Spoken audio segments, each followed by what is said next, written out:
Hello दोस्तों, आज की कहानी है बहू है नौकरानी नहीं, शिक्षाप्रद कहानी। क्या हमने बच्चे पैदा नहीं किए थे? चार बच्चे पैदा किए थे, पर तेरी तरह नाटक नहीं किए। घर का काम तो करना ही पड़ेगा। अब पेट से है तो क्या हुआ, तू ही दुनिया में पहली औरत है क्या? उर्मिला हॉल में बैठी चारपाई पर बैठी बैठी चिल्ला रही थी और उर्मिला की बहू जो उर्मिला की बातें सुनकर बहुत तेज रो रही थी और बेचारी बर्तन साफ कर रही थी। अगर एक बर्तन की गिरने की भी आवाज़ आ जाती पूजा को तो तब भी उर्मिला चिल्लाने लगती कि किस बात का गुस्सा उतार रही है। इन बर्तनों को मेरे सर पर मार दे, इतना ही गुस्सा आ रहा हो तो। उर्मिला का रोज रोज का यही काम था। पूजा बेचारी चुपचाप काम में लगी रहती, कभी उसको पलटकर जवाब नहीं देती। अभी उसकी शादी को 8 महीने ही हुए थे और वह 7 महीने की गर्भवती हो गई, जिसके कारण उर्मिला के सपनों पर पानी फिर गया।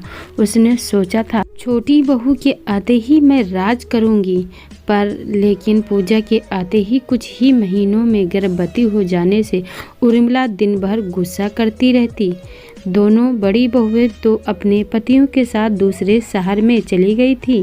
छोटे बेटे की जॉब उसी शहर में होने के कारण छोटी बहू उर्मिला के पास ही रहती, लेकिन उर्मिला उसे इस हाल में सांस तक लेने नहीं देती। वह चाहती भी चैन की सांस लेने के तो लेने नहीं देती। वह चाहती थी कि बहू अपनी डिलीवरी अपने मायके में ही करवाए।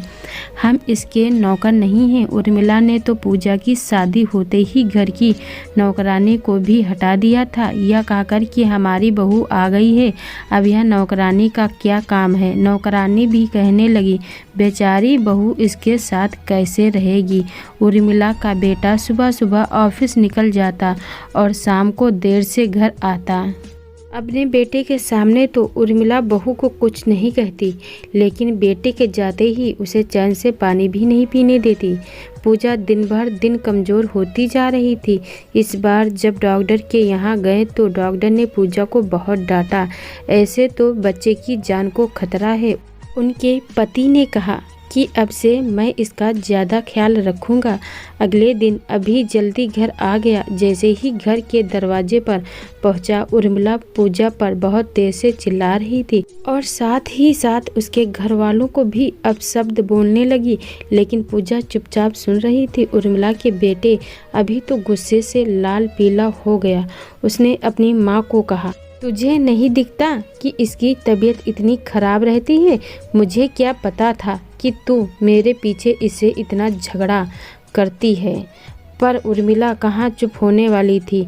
वह अपने बेटे पर ही चिल्लाने लगी, बोली तू भी निकल जा इस घर से। ज़्यादा ही अपनी बीबी को सर पे बिठाया है तो मेरे से नहीं होगा ये नाटक। मैं नौकरानी नहीं हूँ इसकी कि मैं इसकी सेवा पानी करूँ। जा, चला जा और डिलीवरी भी करवा लेना बाहर ही, मुझसे नहीं होगा ये सब कुछ। उर्मिला के बेटे ने सुबह ही अपना सामान पैक किया और एक किराए पर घर ले लिया और शाम तक शिफ्ट भी कर लिया और अपनी सासू यानी पूजा की माँ को फ़ोन कर उसी के पास बुला लिया कि दिन में ऑफिस जाता हूँ, पूजा का ख्याल रखने के लिए आप आ जाइए। माँ पूजा का अच्छे से ख्याल रखती तो पूजा का बीपी भी ठीक रहने लगा और पूजा की हेल्थ भी ठीक हो गई। डॉक्टर ने कहा अब सब ठीक है। जल्दी ही पूजा की डिलीवरी का टाइम आ गया और उसने एक स्वस्थ बेटे को जन्म दिया। जब इस बात का उर्मिला को पता चला कि मेरा पोता हुआ है, उसे बेटे की याद आई और उससे नहीं रहा गया।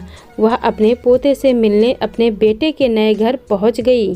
उर्मिला ने अपने बेटे बहू से माफ़ी मांगी और पोते को गोद में लेकर कहा बस अब अपने घर चलो। उर्मिला के बेटे बहू ने उर्मिला को माफ़ किया और सभी एक साथ प्यार से रहने लगे। उर्मिला के स्वभाव में बहुत बदलाव आ गया था। अब उर्मिला अपना सारा दिन अपने पोते के साथ और पूजा पाठ में व्यतीत करती और अभी पूजा से झगड़ा भी नहीं करती।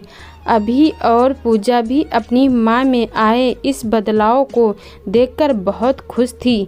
दोस्तों, ये छोटी सी कहानी सास बहू की आपको कैसी लगी कमेंट करके ज़रूर बताइएगा।